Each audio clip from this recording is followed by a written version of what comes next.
എടാ ഈ ബാങ്കിൽ പോയില്ലേ? പോയില്ല. പൈസ ഉണ്ടെന്നിതാ. ഞാൻ ആ ബാങ്ക് മാനേജറോട് പ്രത്യേകം പറഞ്ഞിരുന്നല്ലോ 100-ന്റെ 200-ന്റെ നോട്ട് മാത്രം മതിയെന്ന്. ഇത് 500-ന്റെ ആണല്ലോ കൂടുതൽ, പൈസയും കൂടുതലുണ്ടല്ലോ. ഇവിടെ വരുന്നവർക്ക് കൊടുക്കാനുള്ള 100-ഉം 200 ഇതിലുണ്ട്. അതിനടേ ഇവിടെ വരുന്നവർക്ക് 10-20 കൊടുത്താ പോരെ? അത് പോരപ്പാ.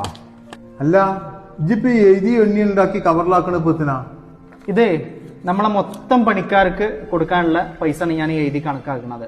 അതിനിപ്പോ എത്ര എണ്ണി കണക്കാക്കാൻ? എല്ലാ കൊല്ലം കൊടുക്കണ 1000 ഉറുപ്പിക കൊടുത്താ പോരെ? അത് പോരപ്പാ.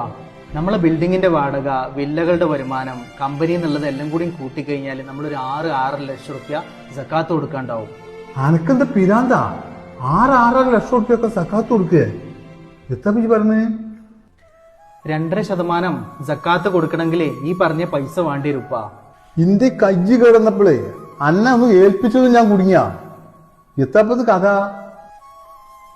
പഴയതൊക്കെ നിങ്ങൾ ഇത്ര പെട്ടെന്ന് മറന്നപ്പാ.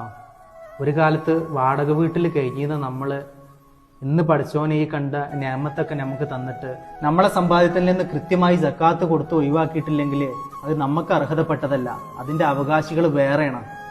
ഇതൊക്കെ പഠിച്ചോനെ നമ്മളെ ഏൽപ്പിച്ച ഒരു അമാനത്താണ്. ഇതൊക്കെ വേണ്ട രീതിയിൽ കൈകാര്യം ചെയ്തിട്ടില്ലെങ്കിൽ നാളെ പടച്ചോനോട് ഇതിനൊക്കെ കണക്ക് പറയേണ്ടി വരുപ്പാ. എന്നാ പിന്നെ നിങ്ങളെ ഇഷ്ടം പോലെ ചെയ്തോളേ. ഇപ്പൊ എങ്ങനെ ചെയ്യാനാ ഉദ്ദേശിക്കുന്നത്? ഈ കണ്ടതൊക്കെ നമുക്കുണ്ടായത് നമ്മളെ മിടുക്കൊണ്ട് മാത്രല്ല, രാവും പകലില്ലാതെ നമ്മളെ വളർച്ചയിൽ കൂടെ നിന്ന നമ്മളെ ജോലിക്കാരാണ്. അവരത്ര നിസ്സാരമായിട്ട് കാണാൻ പറ്റൂലപ്പാ. നമ്മളെ കുടുംബത്തിലെ അത്യാവശ്യക്കാർക്ക് കൊടുത്തു കഴിഞ്ഞിട്ട് ബാക്കിയുള്ളത് നമ്മളെ പണിക്കാർക്ക് ഒരേപോലെ അങ്ങോട്ട് കൊടുക്കുക. ഓരോ മനസ്സ് സന്തോഷമാകുമ്പോ നമുക്കിത് കൂടെ ചെയ്യുള്ളൂപ്പാ.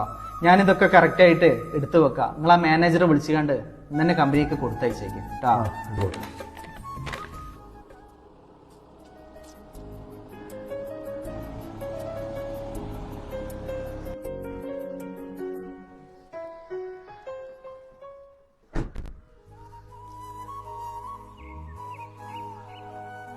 മൻസൂറേ ഇങ്ങോട്ട് വരും. ഞാനേ ഇനിയിപ്പോ ഏതായാലും റമദാൻ കഴിഞ്ഞിട്ടാണ്ട് വരാൻ കഴിയുള്ളൂ. കാര്യങ്ങളൊക്കെ അതിന്റെ ഒരു മട്ടം പോലെ നോക്കിക്കാള്. ഷെഫീഖിന് ഇപ്പൊ എപ്പോഴും അങ്ങോട്ട് വരാനൊന്നും കഴിയൂലല്ലോ, എല്ലായിടത്തും എത്തണ്ടേ. ഇത് നമ്മളെ പണിക്കാർക്കുള്ളതേ എല്ലാവർക്കും എത്തിച്ചാള്. ആയിക്കോട്ടെ. ശരി, ആയിക്കോട്ടെ. ഞാൻ പോയി. അസ്സലാമു അലൈക്കും. വലൈക്കും അസ്സലാം വറഹ്മത്തുള്ളാഹി.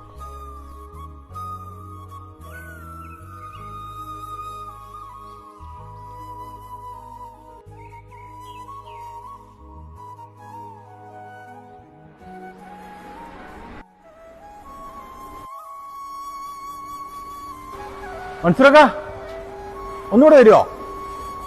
എന്തിയാ? അല്ല, നിങ്ങൾ തന്ന കവർ മാറിയിക്കണ. ഇതിൽ 10,000 ഉറുപ്പിക ഉണ്ടല്ലോ. 10,000?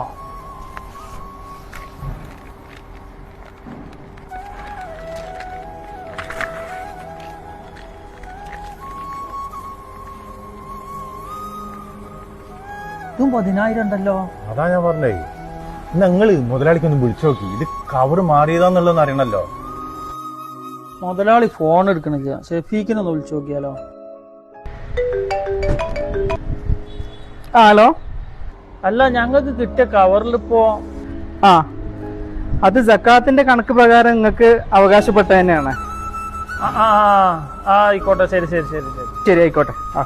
വലൈക്കും അസ്സലാം. അനീഫാക്ക, ഇത് നമ്മക്കുള്ളത് തന്നെയാണ്. തന്നെ ഞാനേ പെരുന്നാളൊക്കെ എങ്ങനെ കഴിച്ചുവിടുന്നുള്ളൊരു വലിയൊരു സങ്കടത്തിലായിരുന്നു. ഇതിപ്പോ വലിയൊരു കിട്ടലാണ് നമ്മൾ മുതലാളി തന്നത്. ഞാനും തന്നെ ഉപ്പാന്റെയും ഉമ്മാന്റെയും മരുന്ന് വാങ്ങലും ഇനിയിപ്പോ പെരുന്നാൾക്ക് കുട്ടികൾക്ക് ഡ്രസ്സ് എടുക്കലെല്ലാം കൂടി ആലോചിച്ചിട്ട് ആകെ ബേജാറായിരിക്കുകയായിരുന്നു. ഇതിപ്പോ ഒരു വലിയൊരു കിട്ടലായി പോയി. സമയത്ത് ആദ്യമായിട്ടാണ് ഇത്രയും വലിയൊരു സംഖ്യ പെരുന്നാൾ പൈസ ആയിട്ട് നമുക്ക് കിട്ടുന്നത്. അതന്നെ. ഏതായാലും മുതലാളിക്ക് അള്ളാഹു നല്ല ബർക്കത്ത് കൊടുക്കട്ടെ. ഇവരൊന്നും കോടീശ്വരന്മാരാവാൻ വേണ്ടിയിട്ട് ജോലി ചെയ്യുന്നവരല്ല. അന്നന്നത്തെ ജീവിതത്തിന്റെ രണ്ടറ്റങ്ങളെ കൂട്ടിമുട്ടിക്കാൻ പെടാപ്പാടുപെടുന്നവരായിരിക്കും. അർഹതപ്പെട്ടത് അപ്രതീക്ഷിതമായി കയ്യിലെത്തിയപ്പോൾ മനസ്സിൽ നിന്നറിയാതെ വന്ന പ്രാർത്ഥനയും മുഖത്ത് വിടർന്ന ആ പുഞ്ചിരിക്ക് എത്രയെത്ര അർത്ഥതലങ്ങളാണുള്ളത്.